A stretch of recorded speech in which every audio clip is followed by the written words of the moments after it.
Welcome to silver screen legends.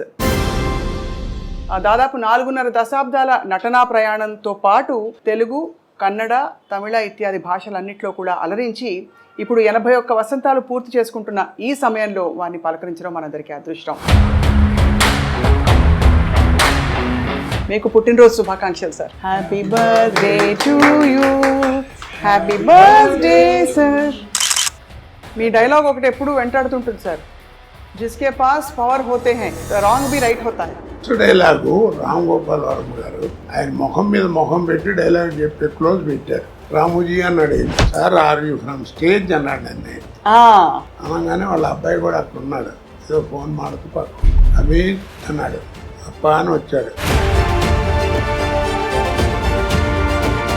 ఈ పాత్రల పరంపర ఎవ్వరూ భర్తీ చేయలేకపోయారు సార్. ఇప్పుడు ఏమిటంటే హీరో అంటే 40 మంది 50 మంది ఉన్నారు. కమెడియన్స్ ఎంతమంది ఉన్నారో ఎవరికి తెలియదు. ఇప్పుడు ఆ పద్ధతి పాడు ఏం కనపట్లా. ఇప్పుడు సినిమా ఎక్కడ లేదు, అంతా సర్కస్. క్వాలిటీ అవి పోయినాయి, ఆ కథలు పోయినాయి, అవన్నీ పోయినాయి. అంటే ఏ విధంగా సార్? అంటే కొన్ని ఉదాహరణలు ఇవ్వగలుగుతారు? ఈ మధ్య సినిమాలు ఏమన్నా చూసారా మీరు? మా తీసేవారికే క్వాలిఫికేషన్ లేదు, డబ్బు ప్రాధాన్యం. కానీ చాలా భారీ భారీ సినిమాలు వస్తున్నాయి కదా సార్. ఖర్చు ఏం కనపడుతుంది తప్ప ఏం కనపడతలేదు. ఏదో ఒకరి గురించి అనడానికి ఏముంది, అనాలంటే బోల్డ్ అనొచ్చు. నచ్చుతున్నాయా ఈ మధ్య వస్తున్న సినిమాలు? అంటే నేను వేరే ఉద్దేశంతో అంటాం కాదు, ఉన్న విషయం చెప్తున్నా. బాహుబలి బాహుబలి అన్నారు. Gold never become old. కానీ ప్రేక్షకులని కోట్లు పెట్టి పోషిస్తున్నారు ఇలాంటి సినిమా కదా సార్. అంటే ప్రేక్షకుల అభిరుచులు కూడా మారాయి అంటారా? అభిరుచి అంటే అది లేకపోతే ఏం చేస్తారు చెప్పు. ఇప్పుడు జబర్దస్త్ అని ఏదో ప్రోగ్రామ్ వస్తుంది, అదే కామెడీ అనుకుంటున్నారు వాళ్ళు. అంటే బాగా అనిపించావా సార్ అలాంటి కామెడీలు? అందుకే వాటిని కామెడీ అన్నారండి. హాస్యం ఎవరు అన్నారు కదా.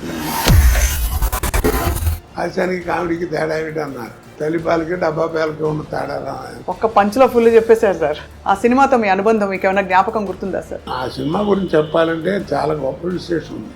రోజు ఎయిర్పోర్ట్లో కూర్చుని ఉన్నా, మెడ్రాస్ వెళ్ళటానికి. ఫ్లైట్ ఏదో ఒక అరగంట లేట్ ఏదో అంటే కూర్చున్నాను. రామానాయుడు గారు వచ్చారు. కోట సరైన టైం కనబడ్డ రైట్ రా కూర్చో అన్నాడు. అది నేను రావు గోపాలరావుతో వేయించాలని అనుకున్నాను. గంజాల గారు వద్దన్నాడు. గోపాలరావు నువ్వు ఎంత అగ్లీగా తయారు చేసినా ఆయన మొహం రిచ్గానే కనపడుతుందండి, చూడంగా నికృష్లా కనపడే ఫేస్ కావాలి అన్నాడు. అయ్యో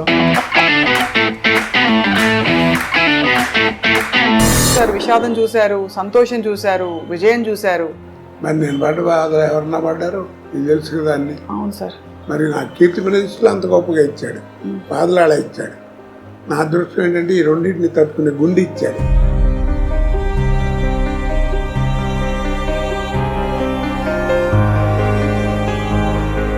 వాటి తాగిపోతే ఎప్పుడో నాశనం అయిపోయారు.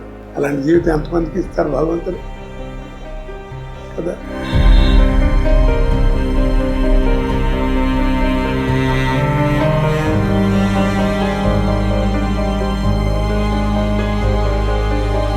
నటనకి దూరంగా ఉండడం అన్నది కొంత బాధ కలిగిస్తోందా? బాధ కదండి. ఎవరిని చూసేది కళ్ళము నీళ్ళు వచ్చేసింది.